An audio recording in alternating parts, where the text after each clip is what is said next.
Welcome to episode 14 of TJK Talks. I'm with my two co-hosts, Trevor and Kent.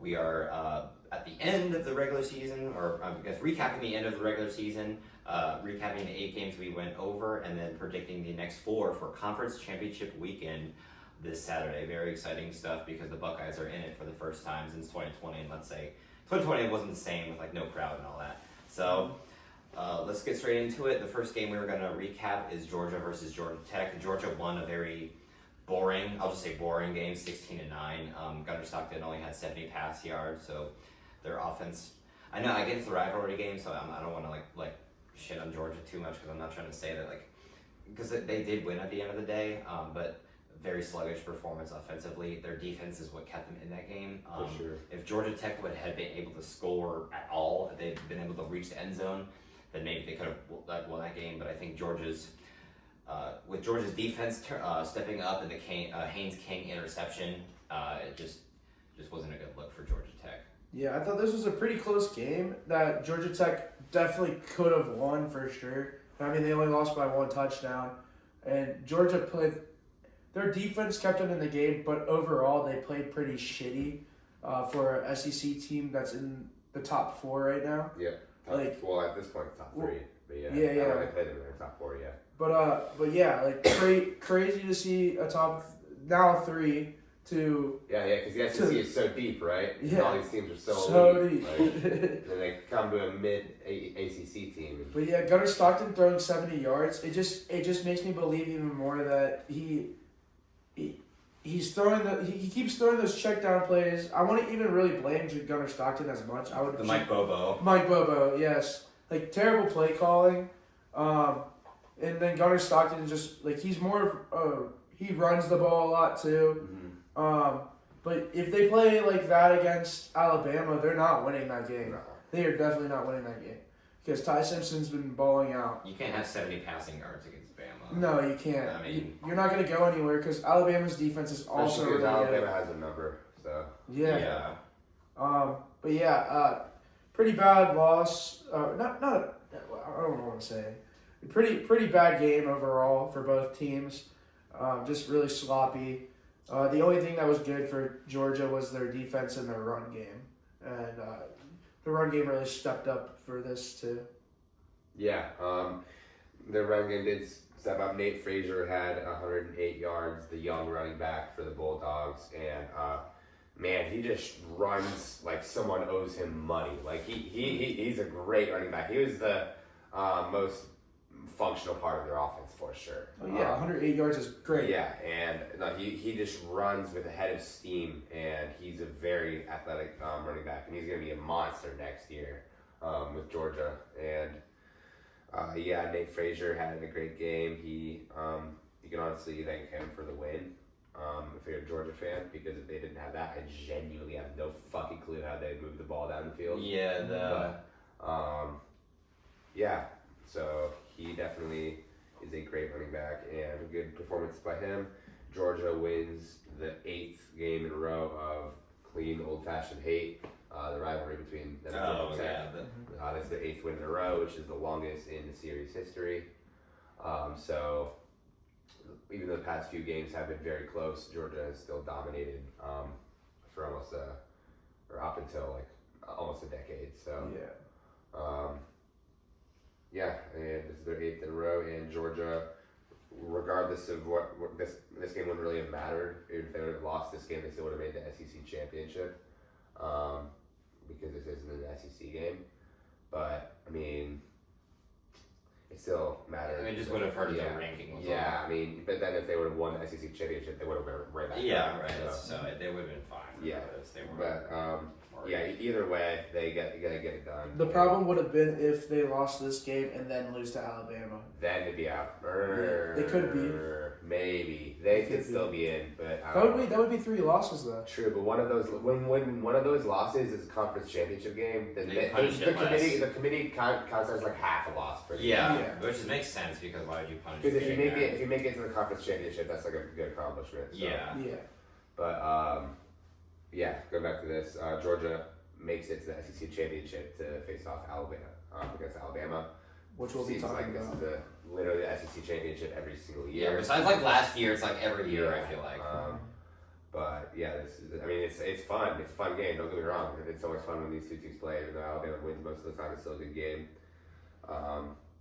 But yeah, Alabama gets it done against Georgia Tech. I felt like I saw Georgia and Alabama in the four-team playoff all the time. Yeah, and it's it just was so annoying. Well, they played in the national championship, and Georgia actually won that game. Yeah, That I was mean, the 1 and but, like, 7. Yeah. I feel like I record. see them together in the playoffs, Yeah, all no, the time. They are. Yeah, All the time. It's just them two, basically.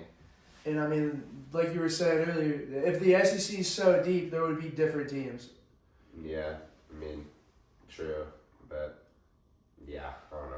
Those two teams are definitely at the top of the line when it comes to roster talent in the SEC. Yeah. You can say that and then Texas. They also have two of the best coaches. Yeah, so. true.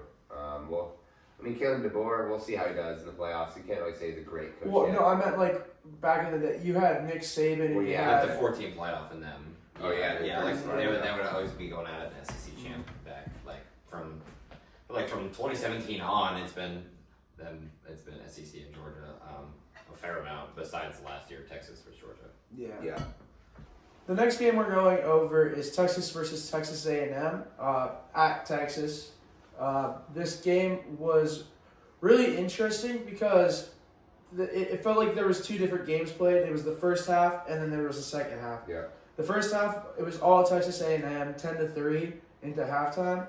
But then second half starts and Texas scores 24 unanswered, and that's where it just changed in an instant. Something happened in the locker room at halftime that lit a spark in Texas. Also a huge game for Quinn Trevion Wisner, 155 yards rushing for them, which is huge. That's a crazy amount of rushing yards. Yeah. And then also Arch Manning had that 35-yard touchdown to seal the game at the end. But another big thing I wanted to point out was in the fourth quarter, Texas's defense also really stepped up. They had 2 picks in the fourth quarter. So that was a big deal because it was a 10-point game. So those two interceptions. 2-possession game. Yeah, they could have easily won if they didn't have those 2 interceptions. Hell, even tied it up trying to go to overtime. Yeah. And but yeah, it was a very good game, and we all picked Texas. Yeah. We all knew that Texas was has been improving, and we knew that Texas A&M was a bunch of frauds. Yeah. Everybody was arguing that Texas A&M should have been 1 instead of Ohio State and Indiana. Well, now you know why they weren't. Yeah. Yeah.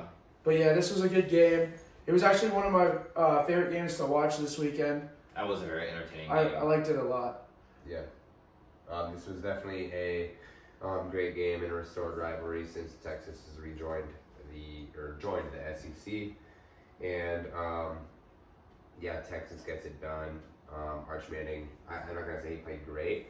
He did still have under a 50% completion percentage, but he definitely made the plays when it mattered the most. I will say that. Mm-hmm.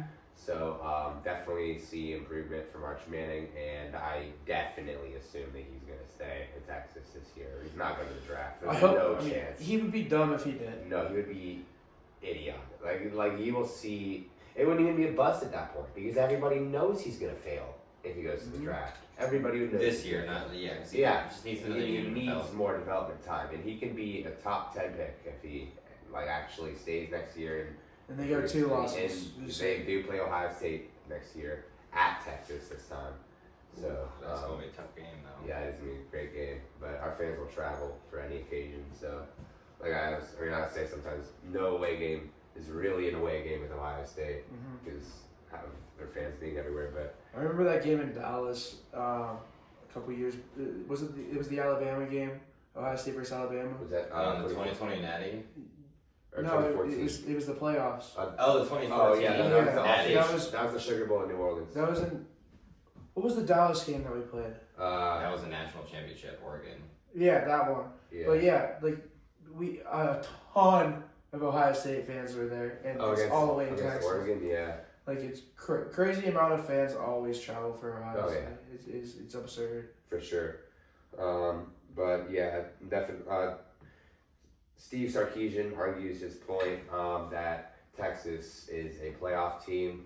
I think that it'd be interesting. I'm not saying that they deserve to be in the playoffs, but I think they'd be interesting if they were in the playoffs because I definitely do think they could make some noise in the playoffs if they were to make the playoffs. But I don't think they're going to with 3 losses. To be honest, I think that 3-9 or Florida loss just. I think that they're going to be one of the first 2 teams out. Honestly, I think you can see them at like 13 or 14. Yeah, but.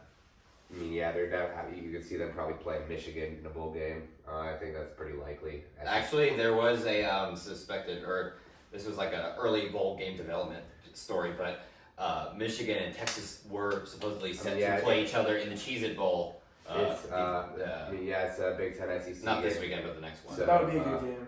Yeah, it could be an entertaining game. Yeah. I mean, when it comes to bowl season, in that game I'd be rooting for the Wolverines because when it comes to bowl season, I always need to get up the tallies when it comes to Ohio or Big Ten versus SEC. I'll root for Big Ten, but I will never. Yeah, like, I don't know. I would root for Texas. Honestly, after we beat them, we just beat them, so it's like they can beat an SEC team, make the Big Ten. I'll never. I don't know. Back to this game. Good win for Texas.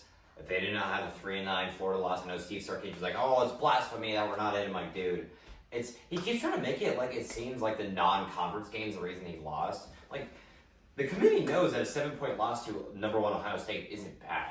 What they're looking at is, what's his third loss? They pull up the stats. 3-9 Florida, who Kentucky whooped. You know what I mean? Like, you look at the teams.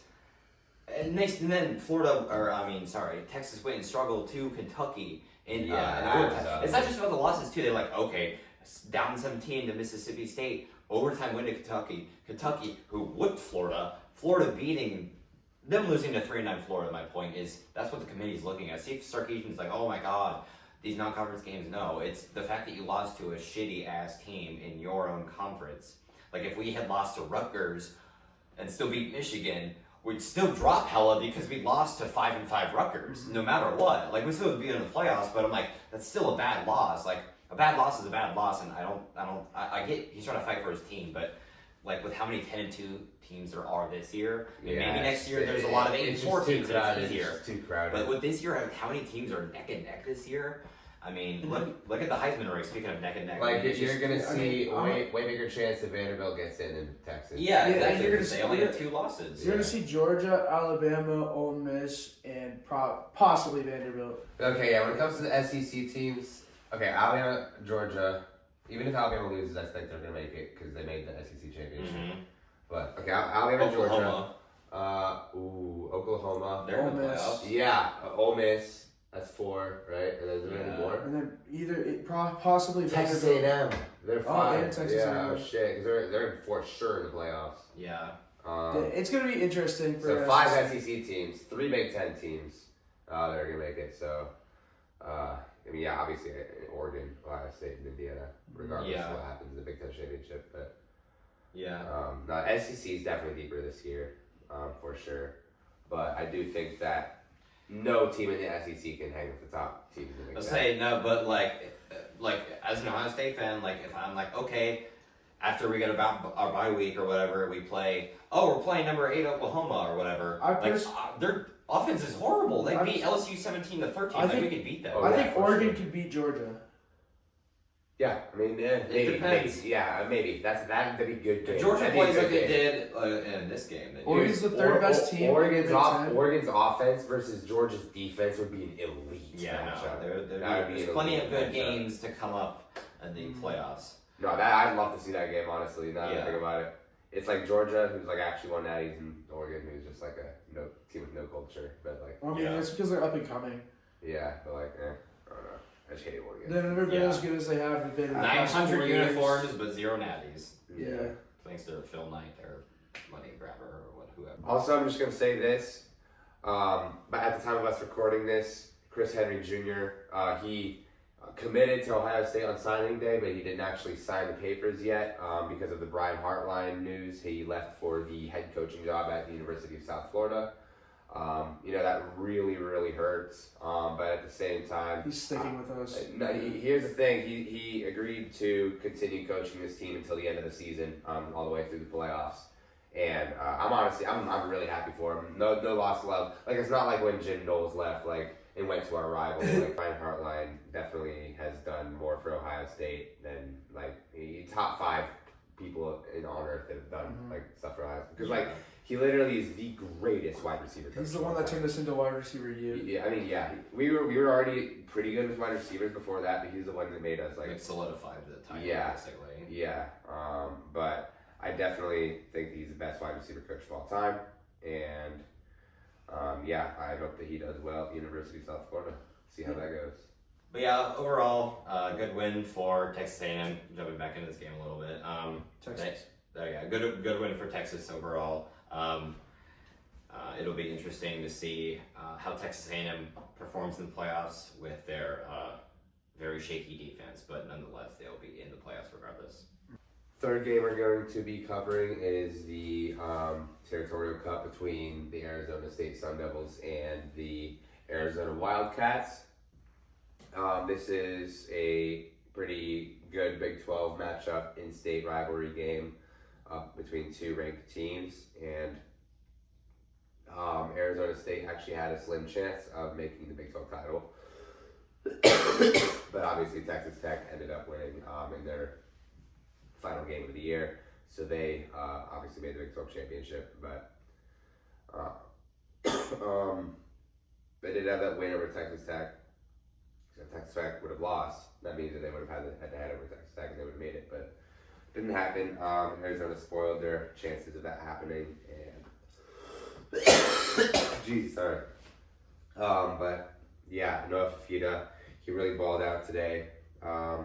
He threw for a lot more passing yards than I thought that he would have originally, because I thought that the star of this game would have been on the other side on Arizona State. But I mean, Noah Fifita was kind of talked about in the preseason, I remember, and then the season kind of went along. Arizona lost some games, so they fell under the radar a little bit. But season started to pick up, started to get hot. As you know, they got ranked, and then they end up the season while ranked. They beat Arizona State. So they're gonna definitely be in a good bowl game this year, and kind of excited to see how that goes actually. But Fifita threw for 286 yards and a touchdown, so almost getting to 300 yards against a rival at their place. I mean, he had ice in his veins in this game. Yeah, a ranked rival like that. Yeah. So that was really cool to watch. But yeah, Arizona State falls to Arizona, and the Wildcats get it done. Yeah, Noah Fifita really did clutch this game with 286 yards. But on top of that, it was really disastrous for Arizona State on offense because they didn't have Sam Levitt. That was probably the biggest reason they lost, honestly, because their backup quarterback threw 3 interceptions, and then they also had another fumble, and then later in the game they had a turnover on downs. So for 4 turnovers and then a turnover on down, just a lot of things going wrong for them on offense. That's why it was such a big point deficit.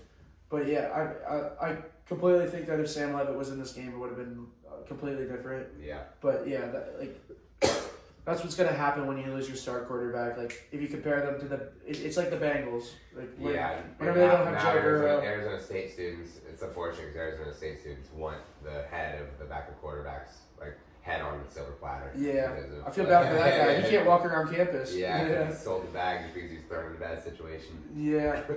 But yeah, just a tough loss for Arizona State and a great win for Arizona. Yeah, it was I was getting nervous at first because it was Arizona State started 7-0, and it was like that all the way up almost until halftime, and then it was 10-7. It was actually a close game, going into half. It was very low scoring, but like Ken said, with the turnovers and eventual Arizona just basically locked in. I mean, obviously they capitalized. If you have 4 turnovers, you have to capitalize off of that, and they very much did so. Like you guys said, if Sam Levitt was in, all of their losses is when he is out. They are clearly, like you said with the Bengals, it's night and day when Sam Levitt is in versus when he's out. Well, last year too, they were Big 12 reigning national champs. They had that close game with Texas in the playoffs, so they're a good team. Just with injuries, kind of messed them up this year, but overall, a very good win for Arizona. Fourth game we are recapping is Miami versus Pitt. Me and Kent picked Pitt. Trevor picked Miami. I kind of picked Pitt because of the Georgia Tech game. Like, yeah, they lost badly to Notre Dame, but they kind of bounced back, and it seemed that their coach was clearly focused on these ACC games. What the hell, Pitt? They clearly were not focused on this game. Carson Beck had a really good game, and overall, Pitt just looked. They weren't good on defense or offense. They just weren't a complete team at all. At home, that's very surprising. I know it's a rivalry game, but I thought even if they lost, I thought they would have at least kept it close by a possession or two, maybe 10 points. Multiple possession loss for each team is not what I was expecting. So very impressive win for Miami and very disappointing loss for Pitt. Yeah, this was quite the opposite of what I was thinking. But Pitt started off the game 7. It was 7-3. Pitt was winning, and then they gave up 35 unanswered points, which is absurd. Like, how are you gonna start off with the lead and then just flush it right down the toilet? Like, Terrible coaching. terrible. Been on this though. I thought Pitt's D line was really good, but they didn't do shit this game. I mean, just a very impressive win, and Carson Beck looked a lot better this game than he has in previous games. 23 for 29, 1 interception and 3 touchdowns. How many yards again, Trevor? 267. 267. Fuck, But yeah, it was a great game for Carson Beck. Great game for Malachi Toney. He had 13 catches of those 23 completed passes. Yeah. For 136. 50% of them. Yeah. I think it was 136 yards if I'm right. But yeah, it was an impressive game for Malachi Toney especially. But yeah, great win for Miami, and they will not be in the playoffs still. Yeah. So, actually, they could maybe. I don't know. I don't think so. Georgia Tech would be in before them. No, because Georgia Tech has 3 losses. Oh yeah, But they're not all in conference. There's going to be a different representative. But they're not all in conference. Still, but Miami's 10-2 versus Georgia Tech's 9-3. It's going to be Virginia. Like, if Virginia wins the conference championship. Well, yeah, the only hope of an ACC team making it is Virginia. Because if they're 10-2 and then 11-2 with the ACC championship win, they're not going to make it. Because That would be I think- 11 seed. I think Yeah. Georgia Tech would make it before Miami. Nah, because they're 9-3. There's no, that's just not how it No, works. but one of their losses is to Doesn't Georgia matter. out of conference. Doesn't matter. It's not how it The works. in-conference games matter for how they do And that. then they count. Yeah. They count. They The don't first care thing, about first that. thing Oh, look, we're- look at is record. Yeah, but I mean Overall- Georgia Tech's not going to go to the. Yeah, I know what you mean. Yeah. But yeah, I think that this was a good game for Miami when it comes to offensive efficiency, and you saw Carson Beck look pretty good out there. Too bad. I mean, things just never go Miami's way. Honestly, they always are like a top 5 preseason team or top 10 preseason team, and then they lose a couple games. in November. And like, when's the last time they even made the ACC championship game? They Like, haven't. not even couldn't won tell it, won it, Oh, but no. made it. They Like, haven't. ever? I don't think so. That's strongly embarrassing. They Very, at least very. have been. Consider it. It's not like they're in the Southeastern Conference. They have because when Miami was in the championship with Ohio State, they definitely Well, won. did the against- ACC championship like exist back then? Like, did they play an ACC title game back then? They've been made very few appearances, if any. I can't remember off the top of my head. Yeah, no, but They have never won the ACC. They've no. never even made it in our fucking like in our time of watching college football. They have not made it. No. The ACC championship, but yeah, the ACC championship is going to be pretty interesting. Duke versus Virginia. 7-5. Virginia is the only chance of an ACC team making the playoffs, like I said. But yeah, I mean Miami, they're going to play in a bowl game probably, and we'll see what happens with that. Mhm. I'm excited to see who they'll play. The next game we're going over is Oregon traveling to Washington. This game was a lot closer than what it looked like. 26-14 Oregon. But huge shout out to Oregon's kicker, Atticus Sappington. He went 4 for 4 on field goals. He also had his career long 51-yarder. He had 12 points. He had 12 points, which was the difference. Actually, wait, no, because they scored touchdowns. So They had 2 touchdowns. so 4 field 14 goals. points. So he had more than half of their points. No, Because they had 26 points. He had 14 of them. no, he had 12. No, because he scored. 3, 6, 9, 12. Yeah, but they scored touchdowns. Oh yeah. Extra Oh points. yeah, extra points. Oh, I totally forgot. 14 points. Yeah, he had 14 of their points. Yeah, I didn't even think about the extra points. But yeah, he literally scored the most points on the team. He kept them. MVP. He was the clutch player who won the game for them Yeah. basically. Because without him showing up, it would have. If you unincluded, it's 12-14. They probably do make those extra points, which is 14-14. Still though, that would be an overtime game, and Oregon could definitely lose an overtime at an away game to Washington for sure. Yeah. So just just a disappointing game for Oregon overall. Just because I thought that they had a huge, they do have a huge offensive power. It's just that they didn't show it this game very much, Yeah. and kind of a shaky win for them. But they got the job done, and they're going to be a pretty high seed in the playoffs. They're really good right now. We'll be And nice. just kind of a heartbreaking loss for Washington, because honestly I've liked watching Washington this year. They've kind of been like that dark horse who can beat Yeah. the good teams, but they just haven't.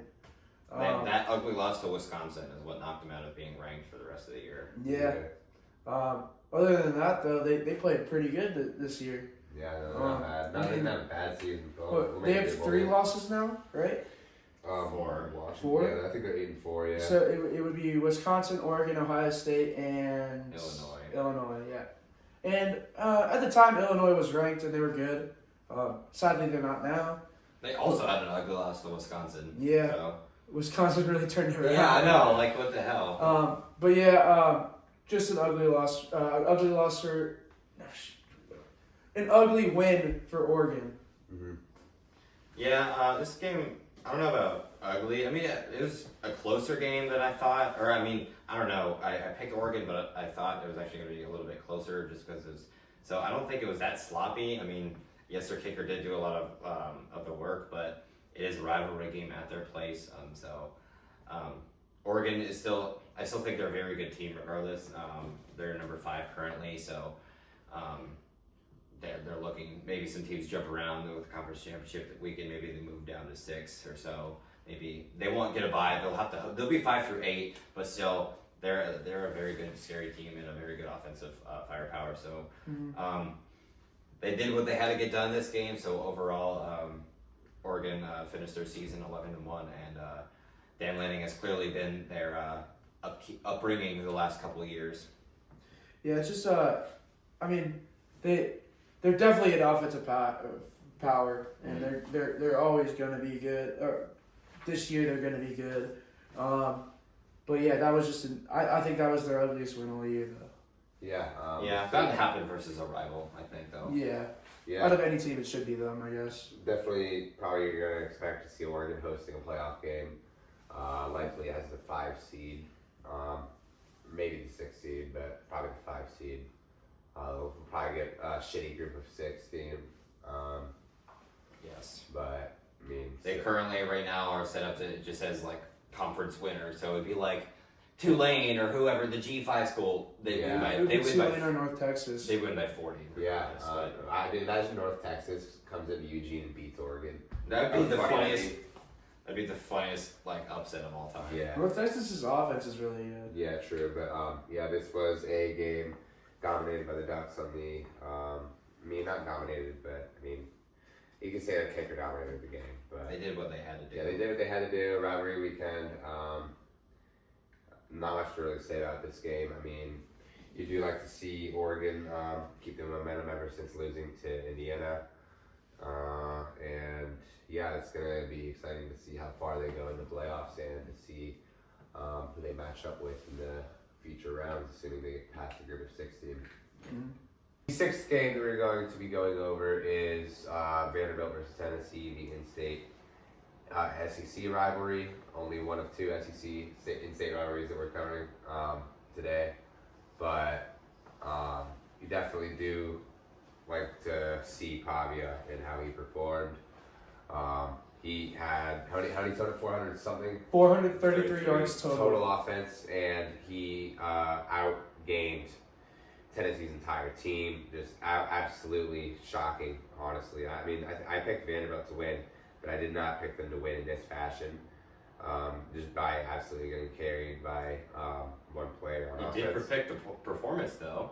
I mean, yeah, I did. I mean, Last week you literally said I think that Diego Pavia will have a stellar performance against Tennessee. true. You Yeah, did say that. I did To say give you a little bit of credit. That was way more than stellar, bro. I did say that. I did say that, but I didn't think. we don't think it was gonna be this I didn't much. think he outgained the entire team by over 100. Oh no, but I'm still you sort Yeah. of call. You still said he's gonna have a good game. So Yeah, better than expected. but- for sure, and this is Vanderbilt's first ever 10-win season in program history. This That's is insane. This is the most points that they've scored against Tennessee in their rivalry since 1923. So The good old days. More than 100 years. yeah, and Brent Key. The good old days. So Vanderbilt's head coach Clark Lee was one of the 3 head coaches in America that were nominated for Coach of the Year this year. You had Ryan Day, Kirk Cincinnati, And then Lex Luthor. yeah, and then Lex Luthor, Clark Lee. But I mean, it's all deserving because he just absolutely turned that program around. And I'm vouching for Vandy to get a playoff spot. I'm not gonna lie. I think they're deserving. They're it's being debated right now if they're gonna get in, but I think that they're deserving of a playoff spot. They played a bunch of ranked teams. Yeah, They are sitting at 14 right now. I definitely like to see how they. I think that they're going to maybe sneak in, but they'd definitely be playing away if they do. But yeah, definitely a good game from Diego Pavia and Tennessee and Vanderbilt to beat Tennessee and certify themselves as a true college football contender. Yeah, this game was really interesting, and in the first half, it was tied 21-21 going into half, and then that's when Belta Ass really happened. Yeah. Diego Pavia went crazy. He had 268 yards passing and 165 yards rushing. 1 rushing touchdown, 1 passing touchdown. He completely carried this game. I think they had 583 yards total, and he had 433 of them. That's just And crazy. he himself had more than all Tennessee's. I definitely think that he's going to be one of the 4 Heisman finalists. That if that's not a Heisman performance, I don't know what else it is. Yeah. Like, I think that's one of the greatest performances I've seen in years for a single player. Against your rival when they're ranked at their place. Like, Yes. Dude, like that's insane. Crazy. That's all crazy. In conference also, like Oh, speaking of Vanderbilt, them doing that and them being able to pull off that win actually helped motivate the #1 quarterback in the class of 2026 to flip from Georgia to Vanderbilt. Jared Curtis. Yeah, Jared Curtis. Imagine telling someone 10 years ago that the #1 overall quarterback would flip from Georgia to Vanderbilt. If you told me 3 years ago that, I would have said you're on crack. When and like right after Georgia's back-to-back that. You know, like if you told me and then that, Vanderbilt. yeah, Like, you're like, oh, he flips to bottom Vanderbilt. feeders of the SEC. Yeah, no one expects that. Like, yeah, it's just insane. Yeah, what a really rise was. for Vanderbilt. Honestly, love to see it. Diego Pavia. Yeah. Yeah, this was a very impressive win for Vandy. Me and Kent picked Tennessee. Trevor picked Vandy. This second half is exactly why I really wanted to pick Vandy. He was like, I don't know, Tennessee at home, their last game. No, Tennessee always keeps it close, but like they've done all year, they just simply blow it. The 100-yard pick six for Bama to make when they're trying to tie that game up. I mean, when they were playing Oklahoma, they had a fumble return for a touchdown. The same thing here. Their defense just completely lets up. Score. Diego runs all over the place, passes all over the place. It was a disaster. Like Kent said, it was 21-21 at halftime, so it was a very offensive power game. But they were keeping it right neck and neck. Literally, it was tied. Just 3 points in the second half is not going to cut it. Yeah, they had 3 points. Just 3 points. Yeah, that's what I mean. That's not going to cut it. Even like against your rival, even at home. Well, that's what I mean. Tennessee all year is like, oh, they start super hot, all 21 points, and then 3 in the second half, or they start with 2 touchdowns, and then they could have a chance to go up 21-0, and then, or I mean, against Oklahoma, but they had a chance to go up 14-0. Instead, now it's 7-7 because you have a fumble for a touchdown and just costly turnovers.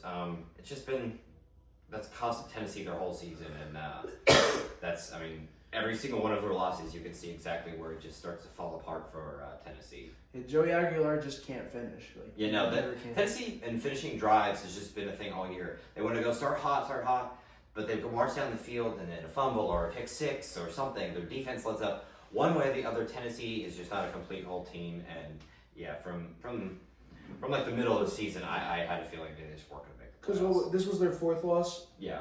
Yeah, this is their fourth loss, and Tennessee is still top 3 in total offense yards, which Yeah. is it's just crazy to think that, because if they're number 3 in total yards, they're gonna you would think they only have like 1 or 2 losses, You think they'd be 11-1, maybe even 10-2? maybe even undefeated. You Yeah, know, like, that'd be insane. Yeah. but it's the complete opposite, and it's just sad to see, because it's sad to see all those Tennessee fans out there, because they are such a better team than what they are, and it's because they can't finish the game. Yeah, no, they Yeah. very unfortunate season for Tennessee and very impressive season for Lex Luthor. Clark Lee and Vanderbilt. I'm sorry, Roman. We feel bad for you. Yeah, that's tough. Next game we're going over is Alabama versus Auburn. This game was the score was a lot closer than what it actually was. Alabama was up 17-0 in the first half, and then actually they were up 17-0, and then Auburn scored 6 at the end of the half, and then 14 in the second. And they actually outscored Alabama in the second quarter, but they didn't do as much in the first half. In the second half, they outscored Alabama, and they definitely could have came back in the second half if they had done something in the first half. Auburn definitely could have won this game, but Alabama coming out 17-0 was really the main reason they won. Because Ty Simpson had 122 yards, which isn't entirely impressive, but he did throw 3 touchdowns and didn't throw any interceptions, which is what matters. And then also Jam Miller had 88 yards on 15 carries. It's kind of cool to see that their running game is getting a little bit stronger, even though it wasn't the strongest. So I'm excited to watch this Georgia versus Alabama game coming up.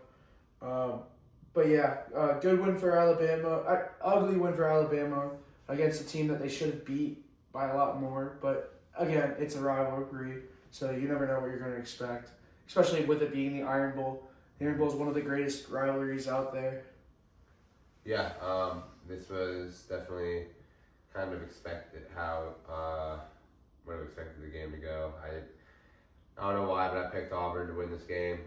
Never betting on Auburn ever again. They kind of just let. I mean, they only lost by 7. They could have, but then had the 2 know, turnovers. But there's professional bag sellers when it comes to playing football games and actually winning them. So Yeah, that is true. Actually, Auburn did have a fumble in the fourth quarter, which And one- pretty much cost them the and an game. interception. Yeah. 2 turnovers total. But Alabama walks out of Auburn with the win, and Alabama advances to the SEC championship because of this. And they face Georgia in a rematch from earlier this year, so we'll see how that goes. And not much else to say about this game. I mean, it's kind of That how was you would have a expected. sloppy win for Bama, yeah. To jump off of that, sloppy win for Bama. Honestly, Auburn could have won the game. Yes, it was 17-0 deficit, but I still think Auburn could have won the game if it weren't for the 2 turnovers. Auburn, it was 27-20. Auburn was marching down the field, and they were inside the 30, and they fumbled, and that was game over. If they had gotten a touchdown and gotten overtime, they could have had a chance. But even before that, when it was 20-20, they had the ball, were marching down the field, had a chance to make it 27-20. Then they had another fumble. So that was the first fumble, but they had 2 total. I meant to say fumble earlier, not interception, but 2 turnovers total. That was very costly for Auburn. So even with being down 17-0, 2 turnovers, you still only lost the game by 7. Very sloppy win for Bama. That's bound to happen in a rivalry game, but nonetheless, it was very sloppy. 8th and final game that we are going over. Don't really have to introduce this one. Ohio State physically dominated Michigan. Physically whooped their ass on offense and on defense, frankly. This was a game in which Ohio State really could have scored more. Like really could have scored more if they Did wanted finish on a to. couple drives. Yeah, Yeah. Bryce Underwood had a hell of a game. Yeah, I've never seen a freshman like him, right? But yeah, definitely. Oh my God, I've been waiting for this one for so long, literally Yes. for so long, and Yep. it's the biggest feeling of refresh. I was so refreshed after it was over. It's like I dropped. That's Like, Saturday. I saw someone drop to their knees at Walmart. Like that was pretty much me, bro. I was like, oh my God, at long last, fucking finally, like Many drinks were consumed on Saturday. yeah, it was. I thought this would have come around this time last year, but obviously, like one of the biggest upsets actually the biggest upset in Ohio State Michigan history happened. And Last year in the shoe, yeah. That was a dark day. That was a very dark day. But this year, Ryan Day can finally sleep at night now. Ryan Day has proven himself as. Hopefully those bags under his eyes go away. Oh no, they did. Well, that's the funny thing. Going into the playoffs, It's they're gonna return. No, you don't. The bags aren't there anymore. Like you can just check. Like you can look it Yeah, up. no. Like, they're not there anymore. I guarantee you. And this was a great game. Ennis got a touchdown catch. Tate got a touchdown catch. Smith got a touchdown catch. It was just such a good game to watch. And then on top of that, Bo Jackson had 166 yards total. Bo rushing. Jackson, the true Total freshman. yards. The patience from that young man. The true freshman, he bitched them around. He bitched Michigan around. Like Michigan got bitched around by a 19-year-old running back, by a teenager running back. I love that. You ain't never seen a freshman like him. Yeah, everybody thought Bryce Underwood would have been the true freshman star in that game. Incorrect. It was Bo Jackson. Yeah. Lamar Bo Jackson, by the Yeah. way. It's not even his first name. More total yards from Bo Jackson. In one drive. Yes, more total yards in one drive than Michigan had in the entire second half. Oh, Okay. I thought you said the total entire game. No, no, not the whole I mean, game. No. Yeah, Bo Second half. Jackson had 166 yards total Michigan had and more 163. than Michigan in his entire game total. Yeah, no, that's Which is crazy. crazy. Which is also crazy the fact that Bo Jackson on his best drive. Remember that one drive that he had? That he had more yards that drive than Michigan did in the entire second half when they were supposed to execute to win the game. So we like to see that, and I mean, it wasn't even just him. This was a great team win. I can't think of God. Like you could hold a gun to my head and tell me. Name one position on Ohio State's roster that played bad in the Michigan game. I'd be like, fucking shoot me. I can't. I'd be dead. Like, I'd be yeah, dead. like literally everybody played well. The kicker, like fuck even the kicker. Jamie Fielding. Jamie Fielding well. made every kick. He did his job. I mean, I'm not saying he made. Everybody did their job. He didn't make 4 field goals, but he still did his job. Everybody did his job. And this was a great team win. I mean, this is really what makes me think Ohio State's going back to back. They're such a complete team with chemistry all around the field. But Bro, you guys need to stop believing in this. But stupid bullshit. Michigan's kicker was the real MVP for Michigan. The only one that got points. Zero time spent in the They end zone. did have 3 field goals. Michigan actually led this game. Ohio State did not start this game how I thought they would. No, I was actually very worried. Yeah, I was very worried. That pick. That huge rushing attack by Mullins at the beginning, and then you saw Julian Sand throw a bad interception, not a good throw, and he kind of just forced that in there, and I was like, oh my God, no way, we're doing this again. And then after that, he locked it in. And then after that, he was surgical, and then everybody started executing. That Carnell Tate touchdown made me so hyped. That Carnell Tate touchdown was so hype. Obviously, Brutus Buckeye spent more time in the end zone than Michigan. And he crossed that M out for us. Dude, that was iconic. That's better than them. Like that's better than a flag play. I've seen that on a T-shirt. Yeah. I've already seen it on a T-shirt. Yeah, it's amazing what Brutus did. Even the fucking mascot did their job. Like literally everybody. Yeah, literally. Everybody did their job. All the coaches did their All job. coaches did their job. Every single player did their job. Like, oh my God, they finally have correctly prepared for the Michigan game. They played it like it was another team, not like with Michigan. Like, oh, we gotta change up everything. That- all of a that- sudden. that's- No, you don't. Yeah, that's what Ryan Day was talking about in one of the pregame pressers. He had an inkling. Inkling. Inkling. Inkling. That's something complete. But like when it comes to this, We gotta bring that up. when it comes to this, Ryan Day said we have a different approach this year. Instead of focusing on beating Michigan, we're just going to focus on winning like Ohio State. So that's exactly what they did, and guess what happened? They whooped their ass. Even with their communications box going out. Yep, they did cut the communication box. And he had an inkling of a feeling. What's funny, what Michigan did not expect is the fact that during the week practice, Ryan Day prepared for this exact scenario. It might happen. He cut communication. Basically, what he said in the presser when he did that wink at the end, he was saying, "We know that Michigan is a bunch of cheating scumbags, and we prepared for it accordingly." Yeah, facts. Yeah. And honestly, and then you finally saw them unload a lot of the playbook. What's crazy? Oh my God! What's crazy is they didn't even unload all of it. Like, there's so much shit that they were know. still hitting. Like, dude, just wait until the playoffs, bro. Like, Dude, yeah. literally. It'll be interesting to see how they dude, play. that's what I'm saying. Like, dude, there is not a single team that we can't beat. Not a single team in the fucking America. The only team that can beat us is us. I know, yeah. If If we lose a game the rest of the year, Ohio State beats Ohio State. Penalties, Yes. turnovers. Like, there's not a team that's better than mental. us. There's not a single team that's better than us. Yeah. There just isn't. And if we lose, it's because of us. And then another thing I wanted to bring up, I thought it was super sad to see that Michigan was preparing to guard. To guard the M. Every Guard the single end one, zone, every bitch. coach, every player was on that end. I'm like, to think that they were in the gym the night before, they're like, okay, what are we going to do? When we lose to Ohio State. When we lose to Ohio State, We gotta everybody protect go our to the end. end, we got to protect it. Yeah, like, Fuck protecting our end zone. they Let's had protect the better logo. defense on the end than they did against Ohio Even State. though in the game. Ryan Day wouldn't let Ohio State plant a flag. No, they He's actually too good of a did coach. Did you see the video? They tried to. They got Yeah, the they right tried. way. I didn't see They that. tried to. But I saw that. Ryan Day told them not to. Yeah, Ryan Day wouldn't let that happen. Yeah. He's a good coach. Brutus crossing out the end was better. Yeah.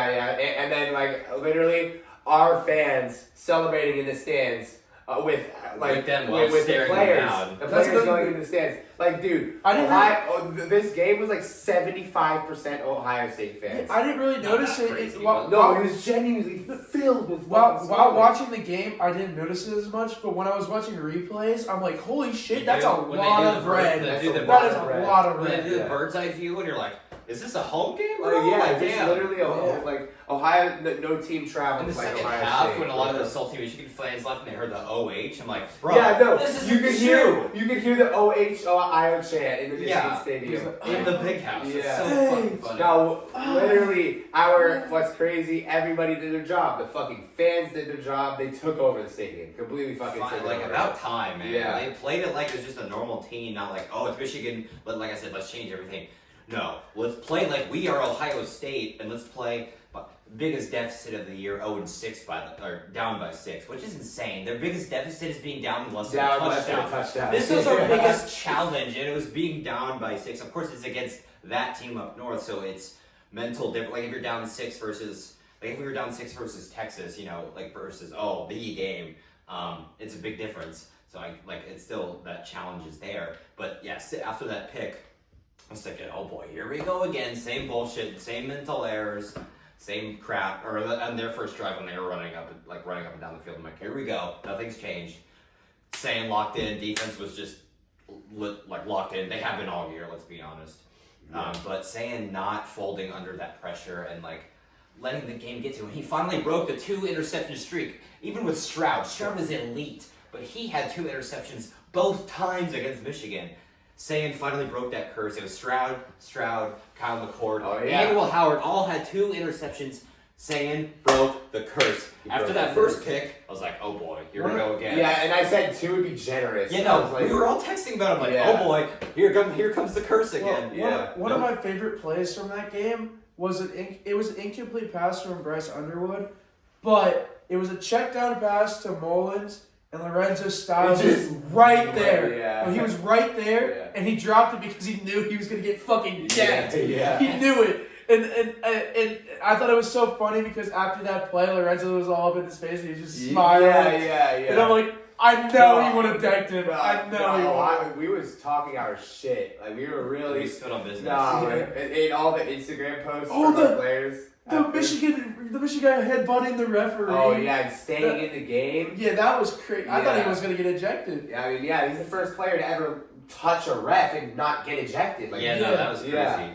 I remember. It was like a year or two ago. Remember when that Bears tight end accident, like he was running and wasn't looking and ran into that ref by accident and he got ejected? Yeah. That was like totally by It could've accident been and bro easy. got ejected. It could've been That easy. shit was intentional, Yeah, bro. intentional. That shit was intentional. That was bullshit, but it doesn't matter. We're still kicking their ass, and Yeah, we he did. still took the loss.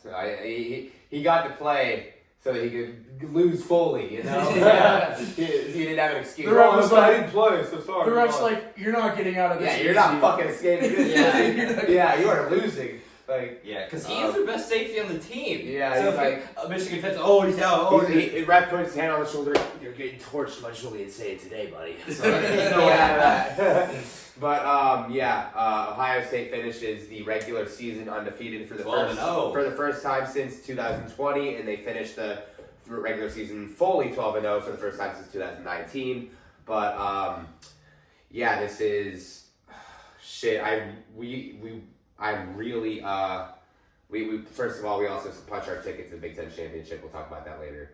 But I really think this team has a real shot of going back to back. Like earlier in the year, I was like, "Oh, imagine we go back to back. How cool that'd be." We have a shot, but let's take it 1 week at a time. True, but like, holy shit! I don't want our players thinking that. I don't want our players thinking that. I know that Coach they're State not. knows that. You know, I'm the fan. So I know they're not concerned about that, but since I'm the fan, I am, and I know for a fact I'm like, fuck. When I'm starting to look at it like, when we're whoa. playing at our best, who can fucking beat us? Yeah. All I know right now is that I want to beat the shit out of Indiana. Yeah, Indiana, you're next. Indiana's next. 12-0, 1 versus 2. It's gonna be a great game. If Ohio State wins by more than 20 points this game, Oh my god. we definitely have. No we're way. definitely winning the national championship. Oh Definitely. yeah. If we win by 20, because this is like pretty much the national championship matchup. Well, Could actually, let me put it in a different thing. If we hold Indiana to less than 10 points, be. Ooh. which yeah. which is something that our defense can definitely do. Definitely could. Yeah, if we lock them down that bad. The highest we've let up this season was 16. We Yeah. definitely could. Yeah. Definitely could. And that will tell me that we can treat every other team the same way we've treated every other. Like, if we can beat number 2 and hold them under the 10 points, we can do that to any other team. Yeah, we could. It's literally Ohio State versus Ohio State. Yeah, it is. At this point, we'll see how the playoffs go. It's gonna be Yeah. very entertaining. We have to hit Casuelas every time. We'd be fools to not go to Casuelas, you know. Yeah, Oh, we we gotta got it. gotta We have have to. Kansas for the good luck. Yeah. We'll still see the Degenerates podcast posted for that. So, this is now the conference championship game predictions. We are jumping into the first of 2 rematches this conference championship weekend. I'm very excited for this for many reasons. Yeah, this would be Conference such a fun championship weekend's always good, but just this week just feels cinematic as hell. We got 2 rematches and 1 versus 2, so all across the board entertainment. But we have Actually, Duke and Virginia have played earlier this year, so 3 rematches.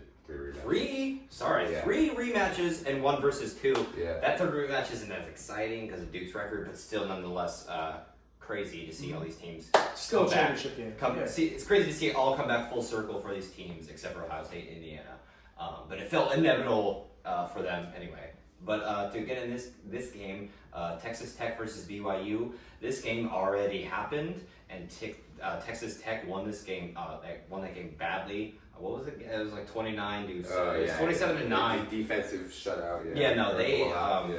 they just completely shut BYU down offensively and defensively. BYU just obviously let up a bunch of points. I think it's going to be different this time around because obviously it was in Texas Tech, so they had that home field advantage. It's in Arlington though. And yeah, Which is still in Which is Texas. still in Texas. You'll see a lot more Texas. yeah, fans that's there, true. But I back then it was okay. BYU was undefeated. Texas Tech had a loss, and they needed to jump back. So they were looking for that motivation, and they did that with taking down BYU. Now I feel like it's the opposite. Now I feel like BYU is like, okay, we're 11, we're do or die. Because if they take down number 4, Texas Tech right now, Texas Tech will still be in the playoffs, but guess what that does? BYU bumps right themselves into the playoffs. They're in the playoffs if they beat number 4 Texas Tech at an 11-1 or 12-1 record. I mean, they'll be guaranteed anyway because they won the championship. Oh yeah, no. If Texas Tech wins it, then BYU's not out. making it. But if BYU makes it, then both in. Yeah, that's what I mean. So it's more of a game. It's more of a do or die for BYU because if they lose and they're out. Yeah. So I think even with an uglier game earlier this year, and I think even with Texas Tech and Jacob Rodriguez, their quarterback, they've been playing amazing. I think BYU is going to win a close game, 23-20.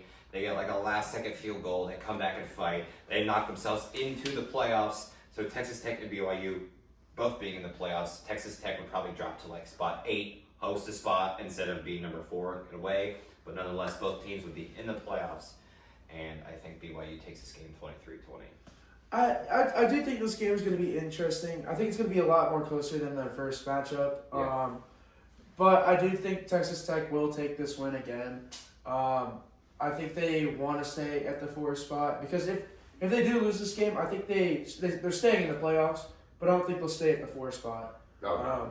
So they want that bye. So at the moment, they're fighting for a bye week. Yeah, they want that bye. And then also it's in Texas, and I think Texas Tech is also a more well-rounded team, just like on defense and offense. And BYU they're a great team, but I do think they're turnover prone. They give up a good amount of turnovers every game. Even though they win those games, they still give up turnovers.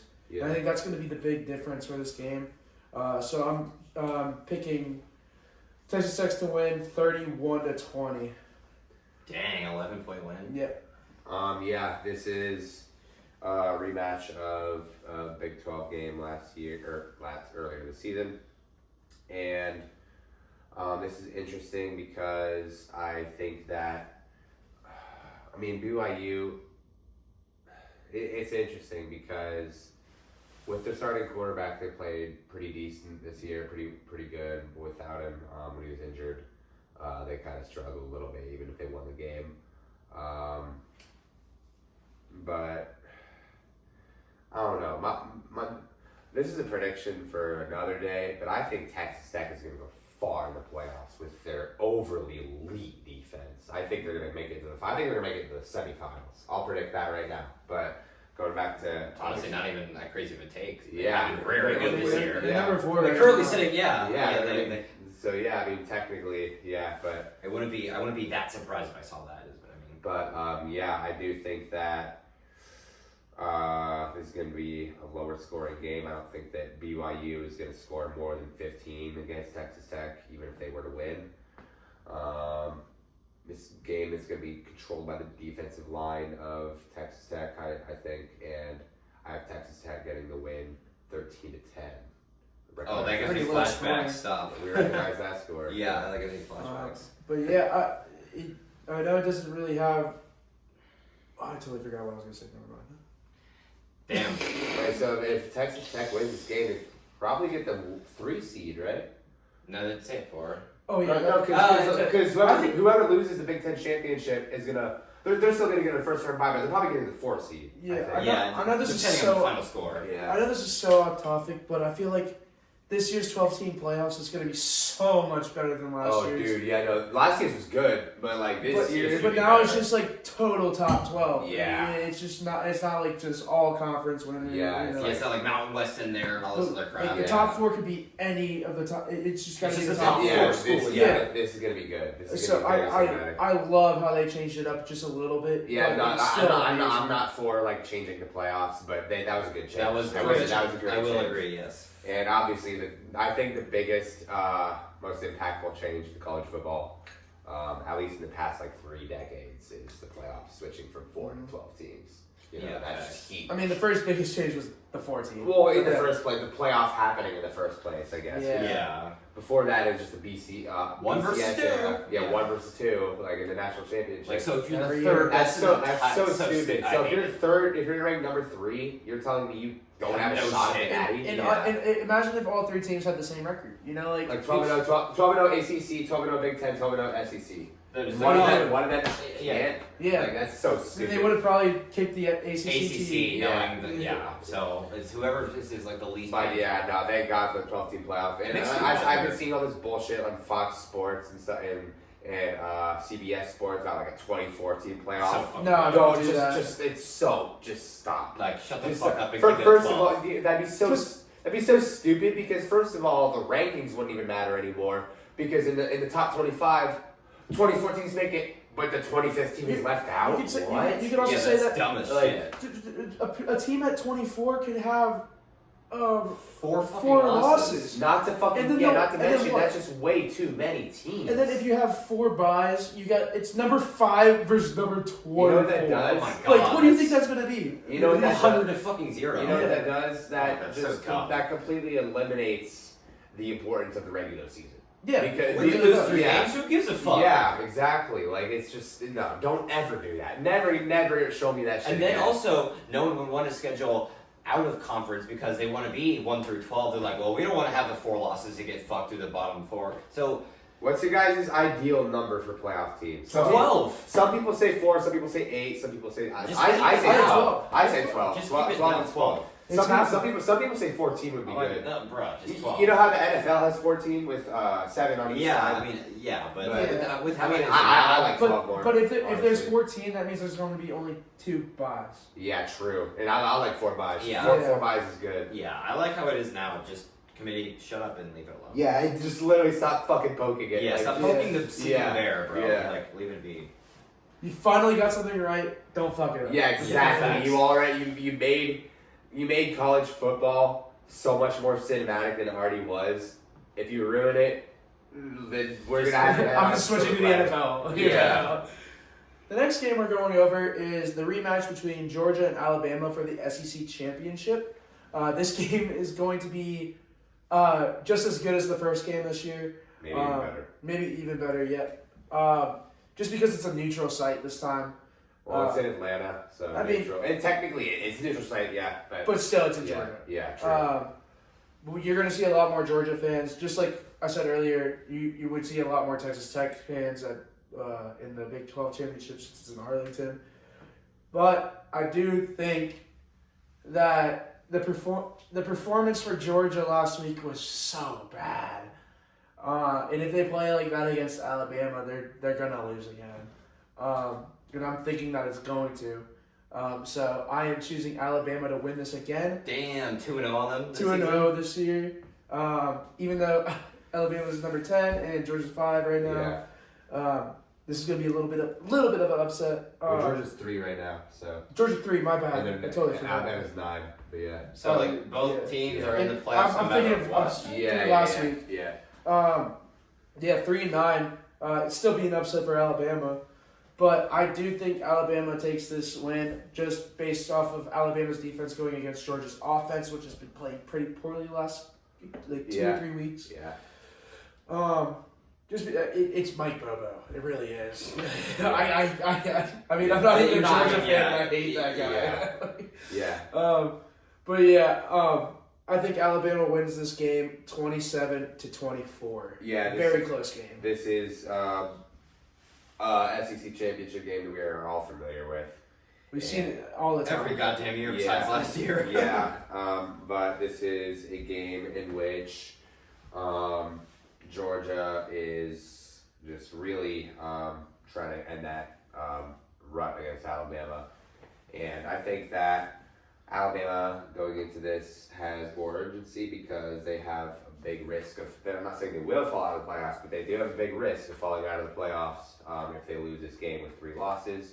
Although I don't think they will. I think they'll slightly stay in Just- as the away team. Yeah, with just their ranked win, that ranked The win ranked streak. win streak, and the fact that it's like the committee views that as 2.5 losses because they made it like they don't view a conference championship loss the same as a regular season loss. Yeah, because it's just an extra game. Yeah. Those teams that are going to be in the playoffs that aren't in conference championship games, they don't even have to worry about. Yeah, the because loss. that loss wasn't Because it's not acquired in possible. the regular season, Yeah. so like they didn't get their third loss. I mean, they went 9 and they 3, still they- take yeah. it into account for sure. Yeah. Obviously, but like Yeah. not as They much. look at it, but they're not like as like, oh, they don't see it as a regular season loss because it's not. I mean, you shouldn't be punished for getting to that point and then losing to a team who's also clearly good because they're in the conference championship game, losing, especially if it's by 3. Like I swear, always besides the It's like championship game, it's always like single digits. even though we're talking about this game next, it's like for Ohio State and Indiana. If Ohio State were to lose to Indiana, I'm pretty sure they're just gonna flip. It's 1 and 2. possible. Nah, I think Ohio State would have 1 loss, and I Yeah. think they would still be better than Georgia. true, but I think that the SEC I think that if here's my prediction. It would depend on who won this game. Here's my prediction: if Ohio State loses this game, then they're gonna drop to 4, but they're still gonna have a first round bye. No matter what, they will have a first round bye. I think that Yeah. I think that if Georgia beats Alabama, they jump Ohio State. If Ohio State loses, and if Texas Tech wins, and they jump Ohio State. If Ohio State The top loses. 4 could switch a lot. just But in I the think that regardless, Ohio State is going to finish. no matter what, there will be first round. 1 Back for to this. 4. Yes.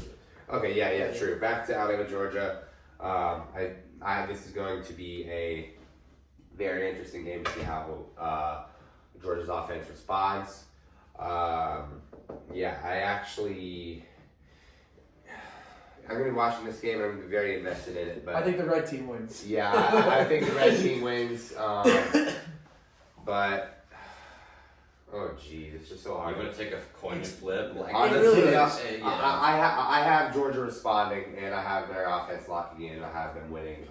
I have them finally getting out of that run against Alabama, and I have them winning this game 21-17 in a rather close game. I have actually their offense making somewhat of a statement in this game, leading down the drive, making a drive-winning touchdown. Drive-winning touchdown. Yeah, they were being down 17-14, maybe potentially kicking a field goal to bring tie it it up. overtime. Yeah. But now they actually win and score a touchdown before time expires and are crowned the SEC champions and would likely be the 2 seed. That would be very cinematic. that would be insane. Yeah, because I think that if they win that game, then they would be the 2 seed. Obviously, Big Ten champion would be one seed regardless of what happens. But I think that Georgia, with that 1 loss and being the SEC champion, would definitely be the 2 seed. If they win, obviously. If they lose, obviously not. But Correct. yeah, we'll see. Yeah, this is gonna be the 2 of 3 rematches we're covering. They said, we're coming full circle for all of these games. I mean, that just proves that throughout all the season, like these teams remain consistent. It's just cool to see like the rematch, even with the ACC, like 7-5 Duke. The fact that all these teams have played before in the regular season and are now coming back. I don't know. I found that cool. But anyway, it was a very good game earlier in this year. Alabama did win 24-21. Kirby Smart is 1-7 and against Bama, and everyone talks about the 1-7. That one, however, though, is their first of 2 national championships in 2021. So that was very impressive for them to do. That was it when they had that elite defense. Their whole D line got drafted, like Jalen Carter and all of them. And about half of them was on that Super Bowl Philadelphia team. Yeah, that's true. Is that ice cream yummy? Yeah. As Trevor munches on some ice cream, I'm gonna jump in minor predictions though. That was a very good game earlier in the season. Completely different game this time around. I say that because it's I gotta run this to the freezer. Let's continue though. yeah, I'm keeping that in. Yeah. Yeah, no, this I think it'll be a very close game again. I think the final score is going to be 30-27 Georgia. I think Georgia gets the win against Bama. I think they just, I don't know. This could go either way. Like if Kent wins, Literally the red team wins. I think. yeah. Like if Kent's right and we're wrong, like I won't be surprised at all. It is really like taking a coin and flipping it. Like I think the same way. Like I think I said 27-24, but I think it could be the same score. It could be both the ways. same score flipped. Yeah, Yeah. exactly. Like I will not be surprised with any of these takes if they are like happen. But I think Georgia just gets it done. I think they want to solidify their bye week. I think Kirby Smart knows, kind of like Ryan Day, like knows the record against his team and it's eating at him a little bit maybe. And they have looked a little bit shaky the last couple of weeks offensively, but I think they're fully like locked in for this game, and maybe they're looking ahead to this game too much. Like, oh, we're kind of ignoring Georgia Tech. Oh, they're keeping it close. Okay, like a sluggish game before the big game, like a trap game basically. So I don't know. It could go either way, but I think I am going to take Georgia to win 30-27. the third conference championship game out of the Power 4 conferences that we're going to be going over is the Duke Blue Devils and the Virginia Cavaliers playing in Charlotte, North Carolina, in the Panthers Stadium. So this is going to be a very the most interesting ACC championship that I've ever seen. Two teams you would have never expected. Yeah, first of all, two teams that, if you would have told me in the preseason we're going to be the two teams representing the ACC, I would have told Put you in a mental that hospital. you're high on marijuana and meth. Yeah. But I think that this is definitely, it's definitely like, I never would have expected to see. It's insane. 75 I never would have expected to see Duke still in this, because the thing is that they played 4 out of conference games. They lost 3 of them. They lost, and one of them was even to FCS team. Oh my god. So yeah, so that is terrible. And the fact of the matter is that those were all out of conference games. They still went 8-2 in the conference, or 6-2 in the conference. They had 2 losses in the conference, which puts them with the tiebreaker scenario in the ACC title. Over 10-2. It's such a Yeah. weird, rare thing that happens. It's so very I rare. can't It's recall very times rare, like this. and Miami fans are currently Kurt Cobain themselves as we speak. But because I don't think put that on. I don't think that they have a real shot of making the playoffs. I mean, really, the only chance that we have of the only chance that we have of an ACC team making the playoffs is Virginia winning The game.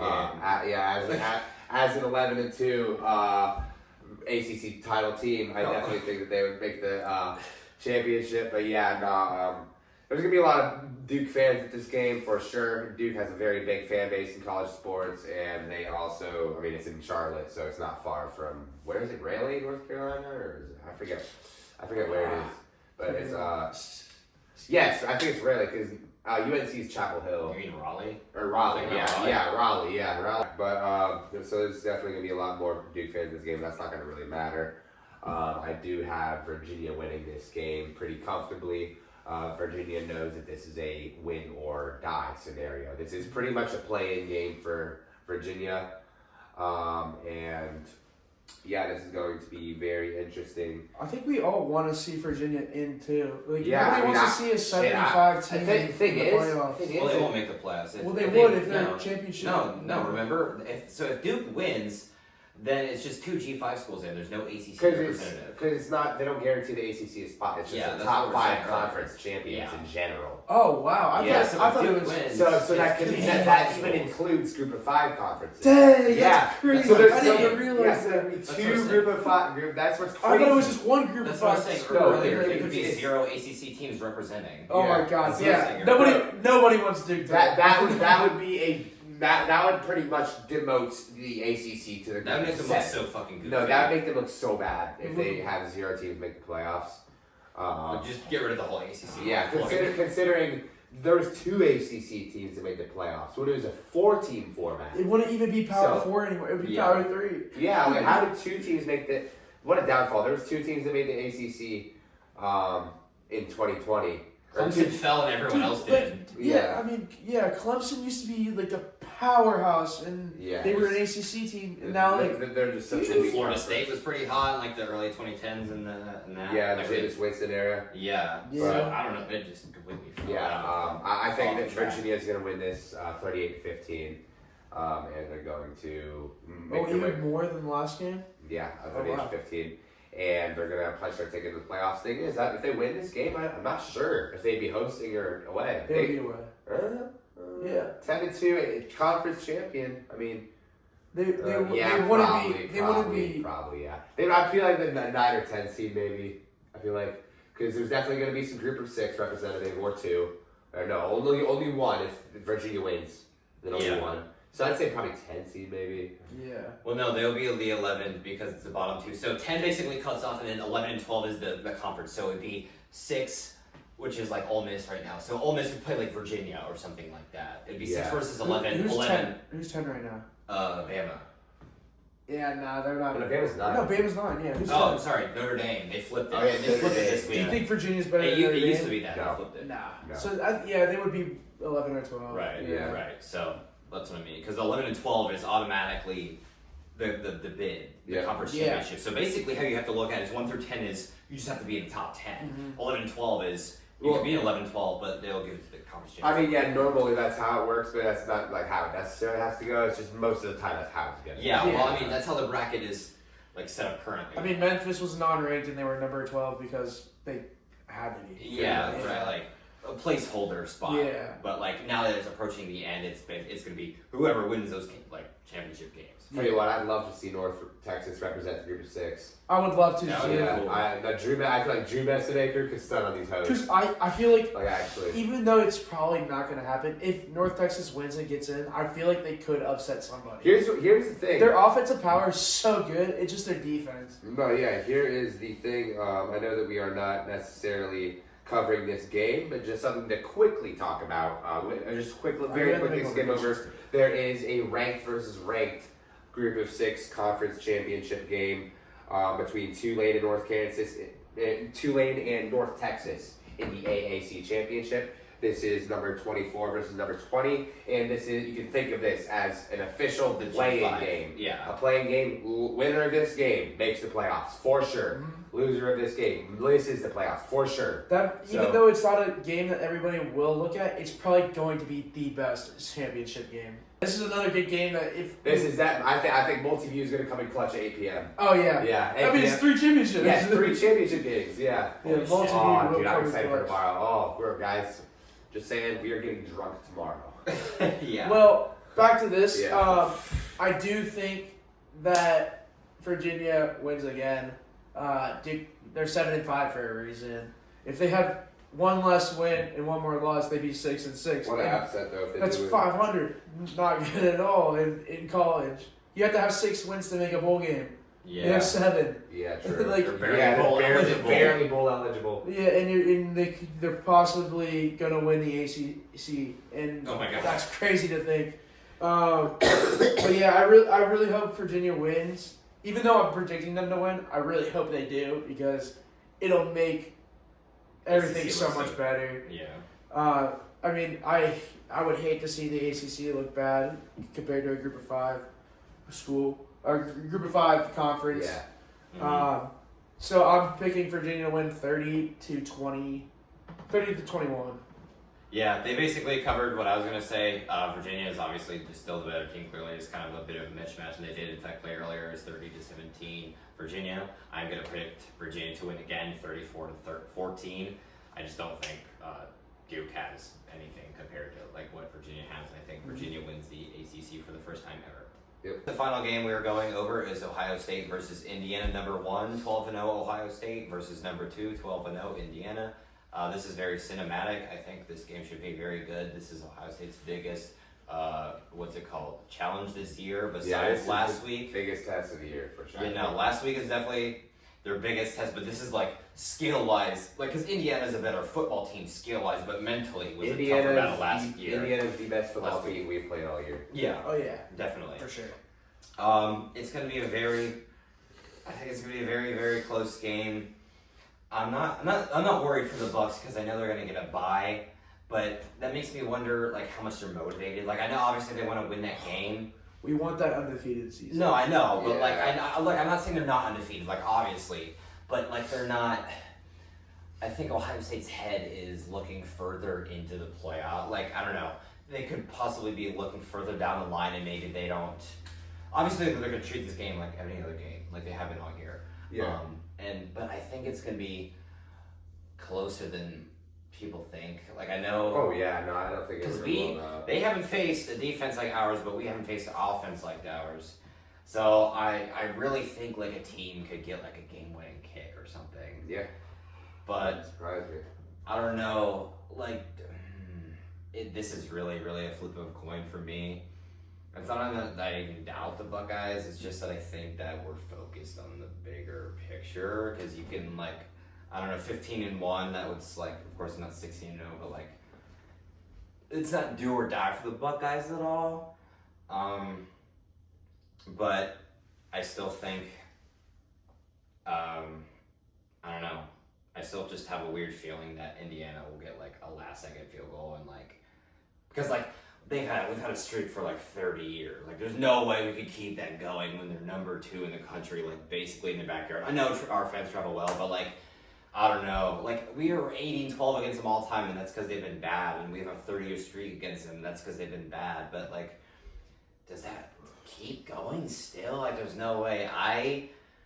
Bold take, but I don't know. I think Indiana is going to get a last-second field goal to win the game 21-20. I think it's going to be lower scoring defense, but I think the Bucks are just focus on a bigger picture. This guy's gonna choose against Ohio State every game. Every big game.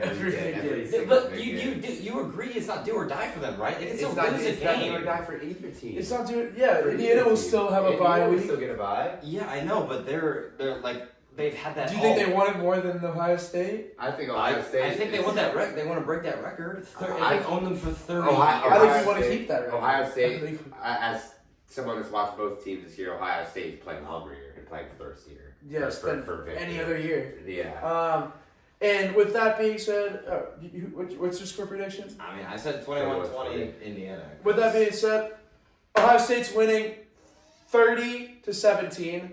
I think we're going to play amazing, but we're going to give them the most points we've let up this entire season at 17 points.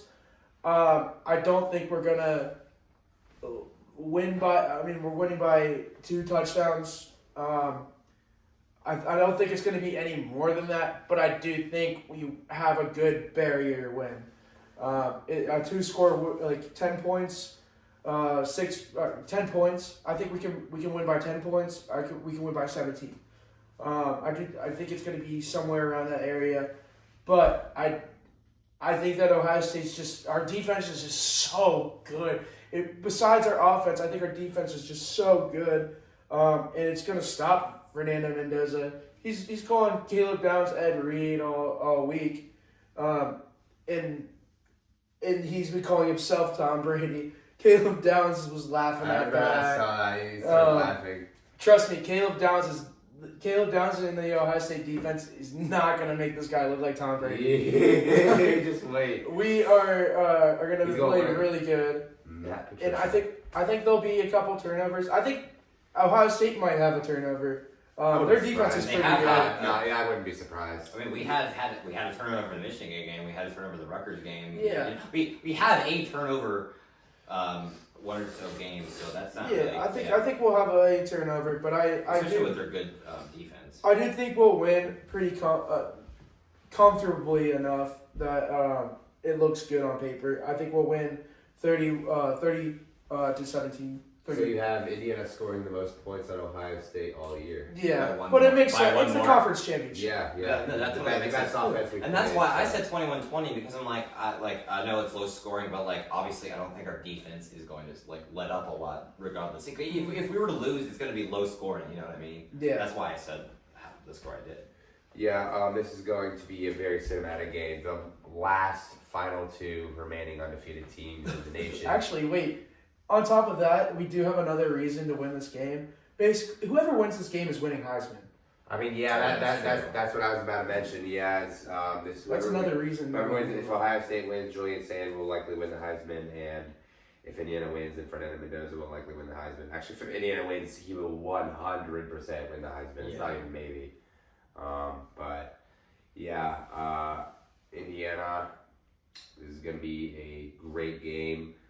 I think that you're going to, like, all 4 units are just elite. Indiana defense, Indiana offense, Ohio State defense, Ohio State offense. It's going to be a great game. And then you look at Indiana coaching staff, elite. Ohio State coaching staff, elite. This is going to be a great game.